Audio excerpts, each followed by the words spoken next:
सुप्रभात बच्चों, आप सब कैसे हैं? बच्चों, पिछली वीडियो में हमने देखा था कि पत्र होते क्या हैं और पत्र कितने प्रकार के होते हैं। पत्र एक ऐसा माध्यम है जिसके द्वारा हम अपने विचारों को लिखकर दूसरे व्यक्ति तक पहुंचाते हैं। और पत्र के कितने प्रकार थे? 2 प्रकार थे, औपचारिक और अनौपचारिक। कितने थे? 2 प्रकार थे, औपचारिक और अनौपचारिक। तो बच्चों, आज हम औपचारिक पत्र के बारे में बात करेंगे कि औपचारिक पत्र क्या होता है, किस प्रकार के होते हैं, उनका प्रारूप क्या होता है। तो प्रारूप सीखने से पहले हमें ये पता होना चाहिए कि औपचारिक पत्रों की श्रेणी में कौन कौन से पत्र आते हैं। नंबर 1, इन्हें मैंने 3 आधारों पर बांटा है। नंबर 1 प्रार्थना पत्र, नंबर 2 कार्यालयीय पत्र, नंबर 3 व्यावसायिक पत्र। नंबर 1 प्रार्थना पत्र, जिसमें हम रिक्वेस्ट करते हैं। प्रार्थना पत्र जिसमें हम क्या करते हैं? रिक्वेस्ट करते हैं। कि प्रार्थना पत्र जो है वो क्या होते हैं?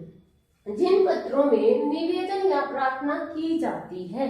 कि जिन पत्रों में हम क्या करते हैं? कोई भी रिक्वेस्ट करते हैं, निवेदन करते हैं या कोई प्रार्थना करते हैं, तो उन पत्रों को हम क्या कहते हैं? प्रार्थना पत्र कहते हैं। ये पत्र स्कूल के प्रधानाचार्य से लेकर सरकारी विभाग के अधिकारियों को लिखे जाते हैं।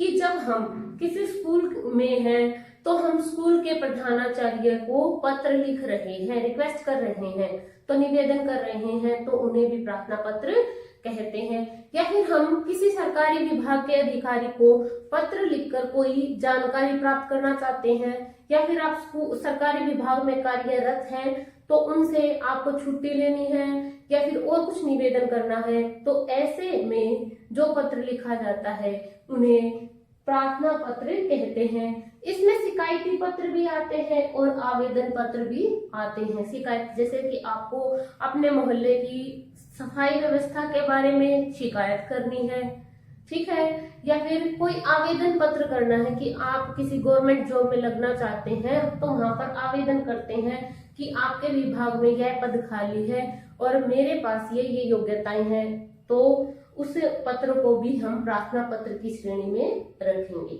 नंबर 2 कार्यालयीय पत्र, जो पत्र कार्यालयीय कामकाज के लिए लिखे जाते हैं, यानी कि जो ऑफिस सरकारी विभाग हैं उनके कार्यालयों के लिए, कार्यालय में जो प्रयोग किए जाते हैं, तो उन्हें कार्यालयीय पत्र कहते हैं। ये पत्र सरकारी अफसरों, प्रधानाध्यापकों व प्राचार्य आदि को लिखे जाते हैं। तो ये प्रधानाचार्य को भी लिखे जाते हैं, लेकिन इसमें क्या है, जैसे अगर आप क्या करते हो कि मैं एक हेड बॉय हूँ स्कूल का और मैं अपने स्कूल में खेल का सामान मंगवाना चाहता हूँ, इस प्रकार के जो पत्र होते हैं वो कार्यालयीय पत्र में शामिल होते हैं। कि आपके पुस्तकालय में कहानियों की पुस्तिकाएं या बुक है जो वो कम है, तो उसको मंगवाने के लिए, उसके लिए रिक्वेस्ट करने के लिए आप प्रधानाचार्य को पत्र लिख रहे हैं, तो वो भी कार्यालयीय पत्र में आते हैं। अगर आप किसी संपादक को पत्र, एडिटर को किसी को पत्र लिख रहे हैं, या परिवहन विभाग को लिख रहे हैं, या थाना अध्यक्ष को पत्र लिख रहे हैं, जो किसी एक ऑफिशियल वर्क के लिए प्रयोग किए जाते हैं, तो उन पत्रों को कार्यालयीय पत्र कहते हैं। नंबर 3 है व्यावसायिक पत्र। व्यवसाय क्या होता है? व्यवसाय होता है किसी कामकाज से जुड़ा हुआ होना। कि जब हम किसी कामकाज से या किसी प्रकार से किसी दुकान से या किसी कंपनी से जुड़े हुए होते हैं, उससे संबंधित हम जब पत्र लिखते हैं, कि मान लो आपको किसी पुस्तक विक्रेता से आपको पुस्तक मंगवानी है, तो वो व्यवसायिक पत्रों की श्रेणी में आएगा। व्यवसाय में सामान खरीदने व बेचने के या रुपयों के लेन देन के लिए जो पत्र लिखे जाते हैं उन्हें व्यवसायिक पत्र कहते हैं। कि जब आप क्या है, किसी को रुपए भेजना चाहते हो कि मैं आपके पास रुपए भेज रहा हूं और मुझे इन पुस्तकों की अत्यंत आवश्यकता है, तो कृपया करके आप मुझे ये पुस्तकें भेज दीजिए। जब आप किसी दुकानदार को कहते हो कि मेरे पास इस सामान की लिस्ट है और आप मैं इतने पैसे मनी ऑर्डर के साथ भेज रहा हूं और उसकी प्रति एक साथ में संलग्न है, तो आप मेरा सामान भेज दीजिए। तो ऐसे पत्र है वो व्यवसाय से संबंधित पत्र होते हैं। तो बच्चों आज मैं आपको प्रार्थना पत्र का भाग 1 सिखाती हूँ कि जब आप किसी विद्यालय में हैं, स्कूल में हैं, तो उसके लिए प्रार्थना पत्र कैसे लिखा जाना चाहिए, उसका क्या प्रारूप होता है, प्रारूप यानी उसका डिजाइन कैसे होना चाहिए। एक तो यहाँ पर बिल्कुल सीधा होना चाहिए, आगे पीछे नहीं होना चाहिए। यह एक निबंध का प्रारूप है, एक डिजाइन है, हमें इसी प्रकार से लिखना चाहिए। जब हम विद्यालय के लिए लिखते हैं, जो प्रार्थना पत्र है हम जो विद्यालय में प्रयोग होते हैं उनके लिए जो लिखते हैं, तो उसका क्या प्रारूप होना चाहिए। सबसे पहले हम सेवा में लिखेंगे, उसके बाद प्रधानाचार्य महोदय।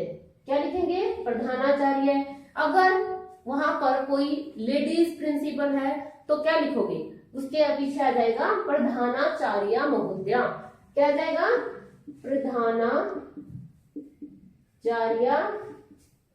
हो जाएगा, उसका स्त्रीलिंग बदल जाएगा और महोदया क्या हो जाएगा? महोदया हो जाएगा। फिर विद्यालय का नाम, विद्यालय का नाम आपके विद्यालय का क्या नाम है? ओम पब्लिक स्कूल। फिर विद्यालय का पता कि विद्यालय जो है आपका जो स्कूल है कहाँ पर स्थित है, तो आपका स्कूल कहाँ पर स्थित है? गोहाना सोनीपत।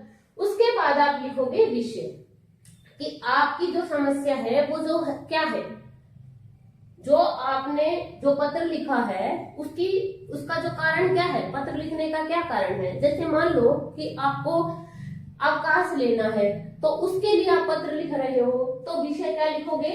अवकाश लेने हेतु पत्र, अवकाश लेने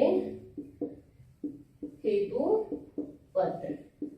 और इसमें ये चीज भी ध्यान रखनी है कि विषय को ज्यादा लंबा नहीं लेकर जाना है। विषय बिल्कुल आपका, बिल्कुल जो समस्या है आपकी, जो आपकी प्रॉब्लम है उसके बारे में लिखना है। तो विषय क्या है? अवकाश लेने हेतु पत्र। फिर आप उसको संबोधित करोगे। संबोधन में क्या आएगा कि मान्यवर, आदरणीय, रिस्पेक्टेड जो पर्सन्स होते हैं उसके लिए हम जिन शब्दों का प्रयोग करते हैं तो हमें उन शब्दों का यहाँ पर प्रयोग करना है। मान्यवर, सर्वश्रेष्ठ, सभी इस प्रकार का प्रयोग हमें यहाँ करना है। फिर हमें अपनी विषय वस्तु लिखनी है। विषय वस्तु के लिए हमें 2 अनुच्छेदों का प्रयोग करना है, यानी 2 पैराग्राफ बनाने हैं। पहला पैराग्राफ हमें इन लाइंस के साथ ही शुरू करना है। स्वीनन निवेदन यह है कि जब आप प्रार्थना पत्र लिख रहे हो तो ये लाइनें आनी जरूरी है।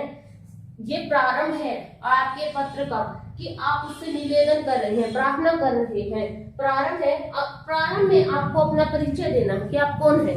जैसे आप लिखते हो ना कि मैं आपके विद्यालय में कक्षा 7वीं का, कक्षा 6वीं का, कक्षा 8वीं का विद्यार्थी हूँ, और फिर आपको अपनी समस्या का वर्णन करना है कि आपकी प्रॉब्लम क्या है।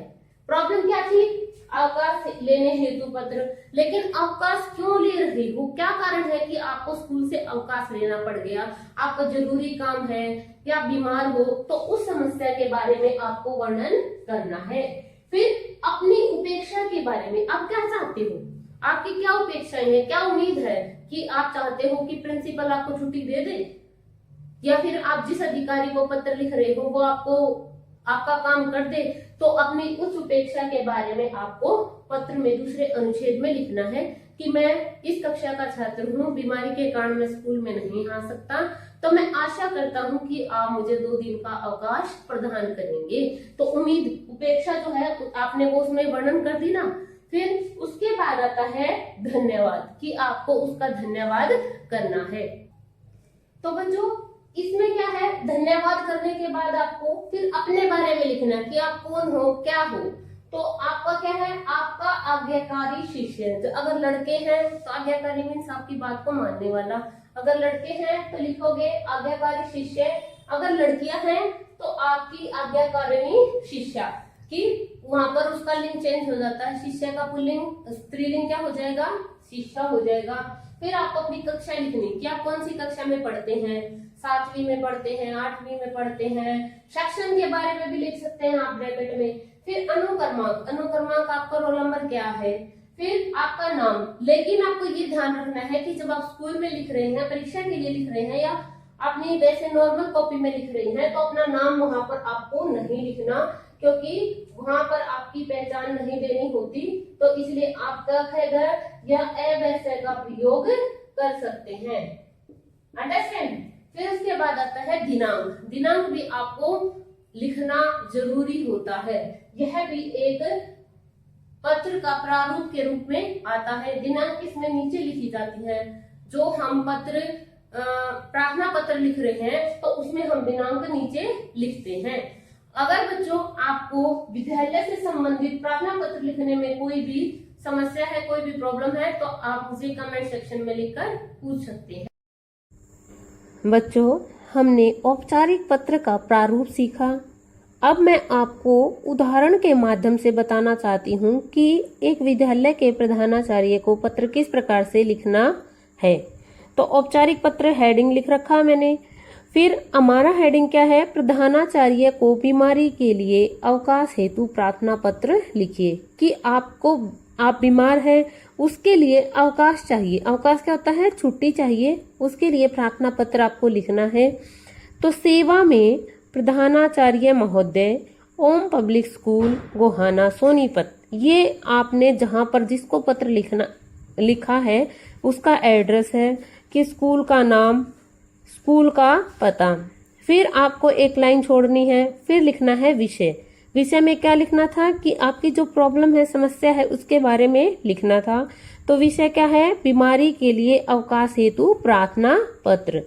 फिर लाइन छोड़नी है। फिर संबोधन करना है। संबोधन में क्या बताया था? आदर सूचक शब्दों का प्रयोग करना है, महोदय। फिर हम अपनी विषय वस्तु प्रारंभ करेंगे। सविनय निवेदन यह है कि मैं आपके विद्यालय में कक्षा डैश का छात्र हूँ। डैश इसलिए लगाया क्योंकि आप यहाँ पर अपनी कक्षा के अकॉर्डिंग अपनी कक्षा लिख सकते हैं। मान लो कि आप कक्षा 6 के छात्र हो तो कक्षा 6 लिखोगे, कक्षा 7 के छात्र हो तो कक्षा 7 लिखोगे। और एक बात, छात्र लड़के के लिए प्रयोग किया जाता है, लड़कियां यहाँ पर छात्र के स्थान पर छात्रा लिखेंगी। फिर आगे अपनी समस्या का वर्णन करते हुए, मुझे कई दिन से तेज बुखार है, डॉक्टर ने मुझे 3 दिन तक आराम करने की सलाह दी है। फिर वह बताता है कि मुझे बुखार है और डॉक्टर ने मुझे 3 दिन तक आराम करने की सलाह दी है। मैं आशा करता हूं कि आप मुझे बीमारी के लिए 3 दिन का अवकाश प्रदान करेंगे। फिर वह दूसरे अनुच्छेद में हमने क्या लिखा था कि अधिकारी की अपेक्षा कि आप क्या उम्मीद रखते हैं। तो आप यहाँ पर उम्मीद रखते हैं कि प्रधानाचार्य आपको 3 दिन का अवकाश प्रदान करेंगे। मैं आपका अत्यंत आभारी रहूंगा। लेकिन यहाँ पर लड़के के लिए प्रयोग किया गया है तो लड़कियां क्या लिखेंगी? मैं आपकी अत्यंत आभारी रहूंगी, धन्यवाद, आपका आज्ञाकारी शिष्य। और लड़कियां क्या लिखेंगी? आपकी आज्ञाकारिणी शिष्या। फिर नाम के स्थान पर क्या लिखना है? क ख ग। फिर कक्षा, अनुक्रमांक। अनुक्रमांक मैंने बताया था आपको रोल नंबर को कहते हैं। और फिर दिनांक। तो बच्चों, हमने आज यह औपचारिक पत्र कर लिया है।